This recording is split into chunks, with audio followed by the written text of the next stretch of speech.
സുഹൃത്തുക്കളെ, എൻ്റെ വണ്ടി ഞാനൊരു പ്രാവശ്യം ഷോറൂമിൽ കാണിച്ചാണ്. ഇതേ ഈ പിറയിൽ കാണുന്ന i20. അപ്പോൾ ഇതിൻ്റെ ഫ്യൂൽ ഗേജ് ചെറിയ വേരിയേഷനൊക്കെ കാണിക്കുന്നു. അതിൻ്റെ ഭാഗമായിട്ട് ഞാനിത് വീട്ടിൽ നിന്ന് കഴിച്ചതാണ്. അപ്പോൾ നമ്മുടെ സർവീസ് സെൻറ്റർ കൊടുത്തു കഴിഞ്ഞാൽ എന്തൊക്കെയാണ് പ്രശ്നങ്ങൾ ഉണ്ടാവുന്നുള്ള കാഴ്ച നിങ്ങൾ കണ്ടോളൂ. ഇതേ നമ്മൾ മൊത്തം ഫ്യൂലിൻ്റെ ഗേജൊക്കെ കഴിച്ച് വെച്ചിട്ടുണ്ട്. അപ്പോൾ ഇത് എടുക്കുമ്പോൾ ഉള്ളൊരു അവസ്ഥ നിങ്ങൾ കണ്ടോളൂ. ഇതൊക്കെ നല്ല ഒരുപാട് കോസ്റ്റ് ആയിട്ടുള്ള സാധനമാണ്.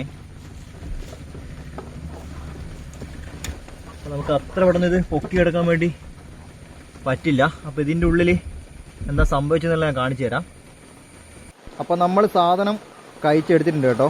അപ്പോൾ നമ്മുടെ വണ്ടി വാങ്ങിയ ആ സമയത്ത് തന്നെ ചെറിയ മിസ്സിങ്ങും കാര്യങ്ങളൊക്കെ തന്നെ വന്നിരുന്നു.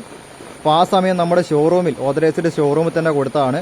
അപ്പോൾ അവർ നമ്മുടെ ഡീസലും കാര്യങ്ങളൊക്കെ തന്നെ ചെക്ക് ചെയ്യുന്നതിൻ്റെ ഗ്യാപ്പിൽ ഇത് കണ്ടോ, ടാങ്കിൽ ഇതുപോലത്തെ ഒരു ബനിയം വേസ്റ്റ് മറന്നിട്ടേച്ച് പോയി. അപ്പോൾ അതിൻ്റെ ഭാഗമായിട്ട് അത് നമ്മുടെ ഫ്യൂൽ ഗേജിൻ്റെ ഭാഗത്ത് മൊത്തം ചുറ്റി പിടിച്ചിരിക്കുകയാണ്.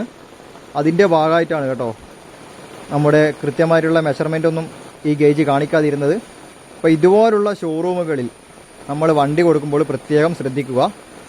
അപ്പോൾ കണ്ടോ, ഈ പച്ച കളർ കാണുന്ന മൊത്തം ഈ ബനിയം വേസ്റ്റിൻ്റെ പൊടികളാണ് നമ്മുടെ ഫിൽറ്ററിൽ, ഡീസലിൻ്റെ ഫിൽറ്ററിൽ, ടാങ്കിൻ്റെ ഉള്ളിലെ ഫിൽറ്ററിൽ അടിഞ്ഞു കൂടിയിരിക്കുന്നത് കണ്ടോ മൊത്തം.